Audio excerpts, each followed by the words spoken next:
भारतीय नाग संघ का पहला स्थापना दिवस है, क्या कुछ कहेंगे, क्या कुछ खास होने वाला है आज? हाँ, देखिए ये अखिल भारतीय नाग संघ का प्रथम स्थापना दिवस है। तो अखिल भारतीय नाग संघ क्यों बना, ये इम्पोर्टेंट है। तो इसके प्रश्न पीछे विजन है कि हम भारत वर्ष के जितने लोग हैं सब नागवंशी हैं, है ना। इसमें कोई दुमत नहीं है। और जितने राजा महाराजा हुए सब नागवंशी लोग हुए, लेकिन हम अपने धरोहर को भूल गए हैं और जाति में विभक्त हो गए। और जाति में विभक्त होने के चलते भारत का विकास नहीं हो पा रहा। तो हम चाहते हैं कि बाबा साहब के प्रबुद्ध भारत की तरह विश्व गुरु बने और वो प्रबुद्ध भारत बने। उसके लिए जाति को खत्म होना आवश्यक है, क्योंकि अगर जाति रहती है तो व्यक्ति की गरिमा और समाज की गरिमा खत्म हो जाती है। कोई छोटी जाति कोई बड़ी जाति है। तो समाज परिवार में अगर 2 बच्चे हैं, तो अगर सब 4 बच्चे हैं, 2 बच्चे हैं, तो सब अगर बेहतर किया तो विकसित परिवार हुआ।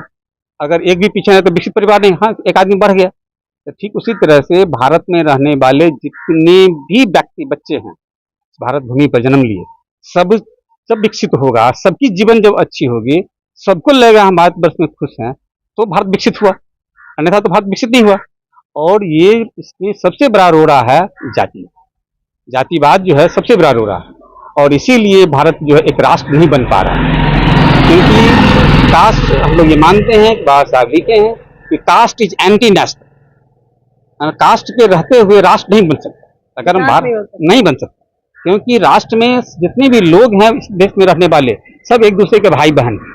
तो ये भावना कब उभरेगी, जब हम सब मानेंगे कि हम भारत के नागरिक हैं, हम नागवंशी हैं। ये आप प्रथम दिवस मना रहे हैं, 2 दिवसीय है आपका, आगे क्या करने वाले हैं? वो तो बता रहा हूँ।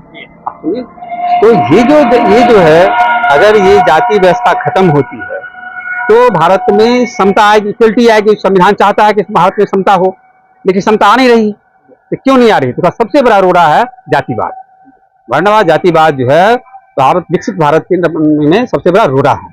तो हम चाहते हैं मतलब कि अखिल भारतीय नाग संघ चाहती है कि भारत से जातिवाद कैसे खत्म। तो उस खत्म करने का तरीका है कि हमने जब इतिहास का अध्ययन किया, इतिहास को जाना, तो जानते जानते ये पता चला कि ये सब जाति पाति सब बाद में हमारे समाज में उभर गई। पुराने हम सब लोग नागवंशी, भारत के जितने लोग हैं, चाहे SC ST OBC, तो पक्का 100% कोई लाग लपेट नहीं, लेकिन जितने भी, चाहे कोई भी धर्म को मानने वाले लोग हैं, जो भी लोग भारत में हैं, है ना, चाहे जो भी धर्म को मानते हो, धर्मांतरित लोग हैं, सबके पूर्वज हम सब नागवंशी थे। तो जब सब नागवंशी थे, जब एक ही वंश के थे, उसी नाग से नगर बना, उसी नाग से नागरिक बना। और आज भारत के जो स्वतंत्र भारत है, जिसमें जो डेमोक्रेटिक भारत है, प्रजातांत्रिक भारत है, उसमें नागरिक का महत्व इसका नहीं है कि आप कौन जाति से हैं, कितने पैसा हैं, कितने धर्म है। व्यक्ति है कि आप नागरिक हैं कि नहीं। अगर यहाँ का कोई लोग, अगर कोई बड़ा आदमी, कोई भी बड़ा आदमी इंडिया का अगर जाता है अमेरिका, तो उससे नहीं कहा कि हम बहुत बड़ा आदमी हैं, बहुत बड़े हिंदू के नेता हैं, मुस्लिम के नेता हैं, तो हम आपको जगह देगा। वो जगह इसलिए देगा कि आप उसको पासपोर्ट दिखाएंगे भारत के नागरिक। तो नागरिक होना इंपॉर्टेंट है, नागरिक में कन्वर्ट होना इंपॉर्टेंट है। जाति खत्म, तो जाति खत्म होगी, नागरिक जब सब कुछ सब बन जाएगा। इसीलिए बाबा साहब बोलते हैं हम पहले भी भारतीय हैं, बीच में भी भारतीय है, अंत में भी भारतीय है। तो हम सिर्फ भारतीय हैं, कोई जाति पाति नहीं। ये नाग संघ चाहती है। परिचय दे दीजिएगा। हाँ, मेरा नाम हुआ डॉक्टर राजीव, हम इस संस्था के चेयरमैन। सर, जाति को आप खत्म करने की बात कर रहे हैं, लेकिन जातिगत जनगणना जब हुई थी तो ये सवाल क्यों नहीं उठा, ये चीज उस समय क्यों नहीं उठा? देखिए, जातिगत जनगणना अभी तक सरकार ने नहीं कराई है। बिहार में जो जातिगत जनगणना की गई, तो वो जातिगत जनगणना नहीं थी, जातिगत सर्वे था एक प्रकार से।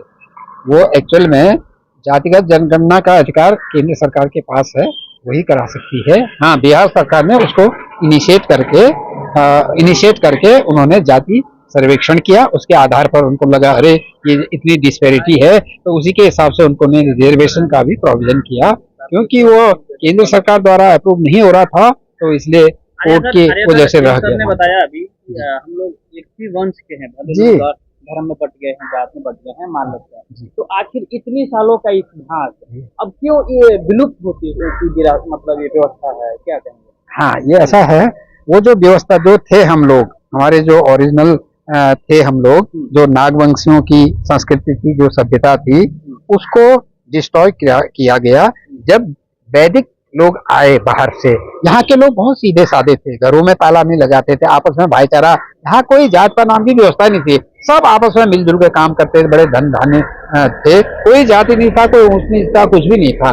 जब वैदिकों ने आक्रमण किया, यहाँ के लोगों के सीधे साधे लोग थे, वो लोग हथियार लेके आए तो यहाँ वालों में टेरर फैलाया उन्होंने। उसके बाद धीरे धीरे वो अपनी परंपरा को यहाँ पर लागू करना शुरू किया, अपने जो रीति रिवाज, पूजा पाठ, वो पद्धति धीरे धीरे जो प्राकृतिक पूजक थे नागवंश के लोग, उससे डाल के उसको विकृत रूप कर दिया, धीरे धीरे मानसिक रूप से गुलाम बनाया, उनके ऊपर आक्रमण किया, टेरराइज किया।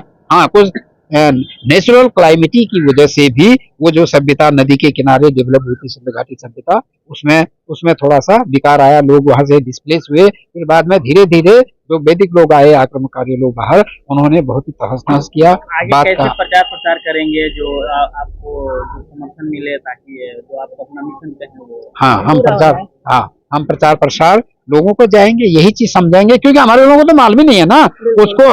वो तो ये समझ रहे हैं, अच्छा मैं बंगी हूँ, अच्छा मैं चमारी हूँ, अच्छा मैं धोबी हूँ, अच्छा ये कोई पहचान थोड़ना है, ये तो आपके ऊपर लगाया थोपा गया है। आपके मॉरल डाउन करने के लिए ये मतलब घृणात्मक पहचान दी गई, और हम लोग वही मान बैठे, क्योंकि उन्होंने मानसिक रूप से बहुत बदमाश किया हम लोगों को। वो मान के बैठे, वो कहते हैं तो चमार है वहीं पे बैठ, तो वहां चुपचाप बैठ के।